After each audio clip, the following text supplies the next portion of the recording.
my friends, Mrs. McBride here, coming to you straight from my kitchen table. I am on page 17 of the note packet, and that's like a sort of 17 because what I want you to do is I want you to add in some information down here on the bottom, okay? This is going back to this page of the notes that I messed up.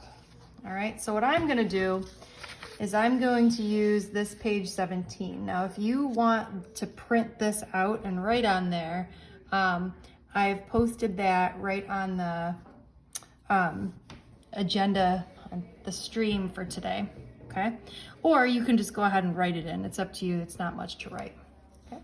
So what we're talking about today is single slit diffraction. What we have been talking about is where there's been two slits, and the only thing different about single slit diffraction is that we're going to use a different equation.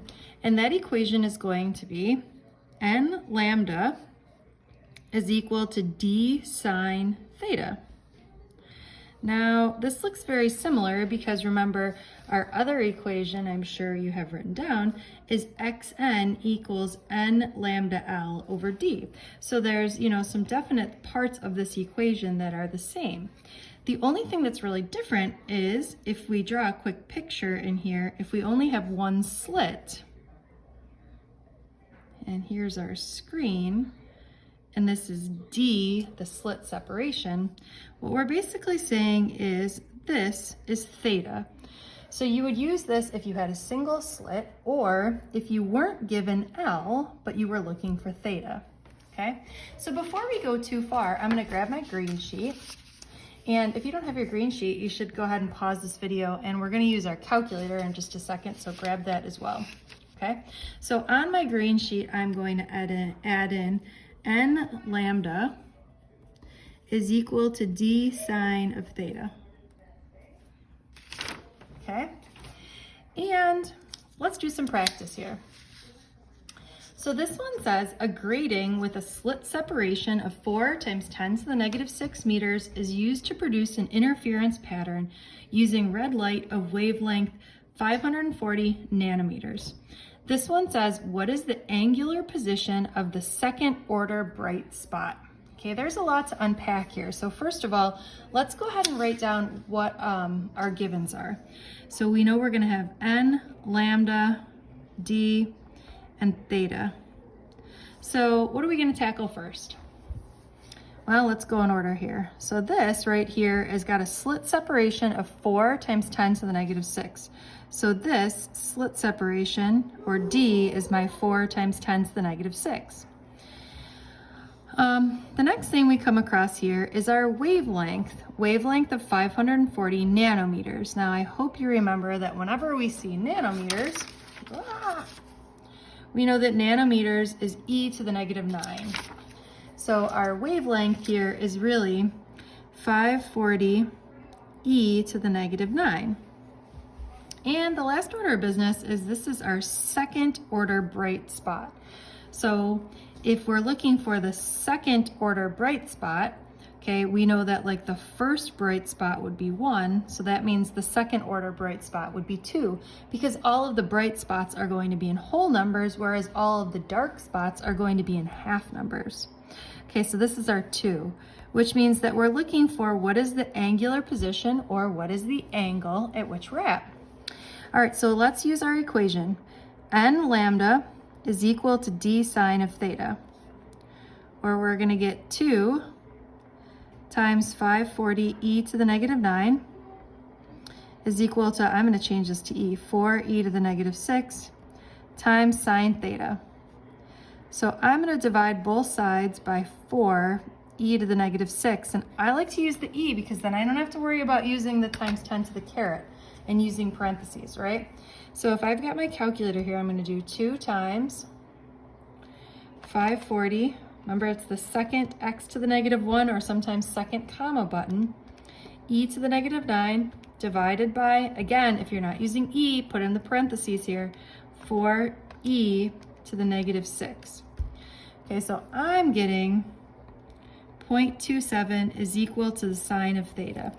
And again, I just want to stress here that if you're not using e, this should look like this. 4 times 10 to the caret negative 6, right? So make sure you add in those parentheses and you should get the same thing I did.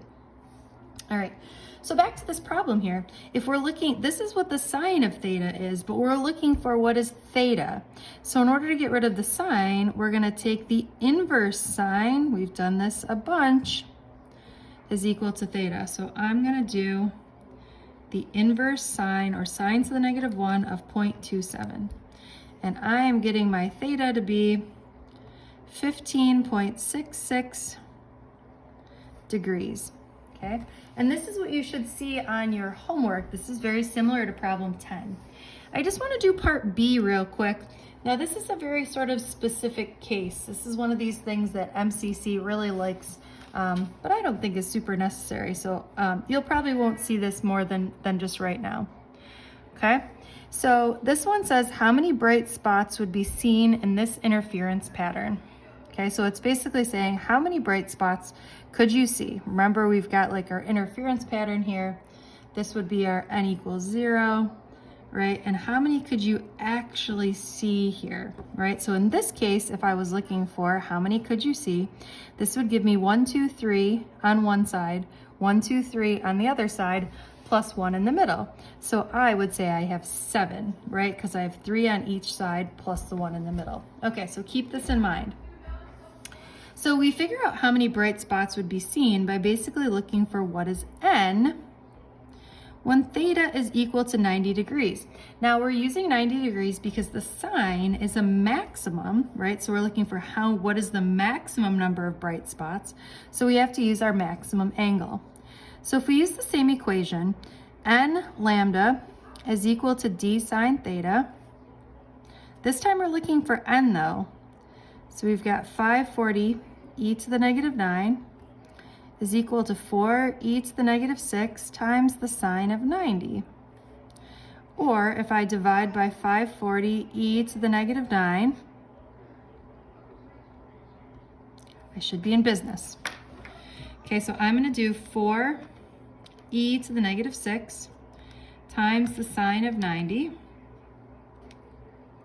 And I'm going to divide this by, again, to make sure you use parentheses, 540 e to the negative 9, or 540 times 10 to the caret negative 9. All right, and I get an n value of 7.4. And what we're going to do from here is we are going to round down, or we're going to round this to 7. Okay, so what this means is I have 7 on the left, I have 1 in the center, and I have 7 on the right. Okay, just like we did up here, right? So this n value is counting how many do we have over here. We have double the amount on the other side plus the 1 in the center. So I would say the maximum number of bright spots that you can see is 15, which is just 7 plus 1 plus 7. Okay, I will see you in just a second on the paper called Diffraction Review.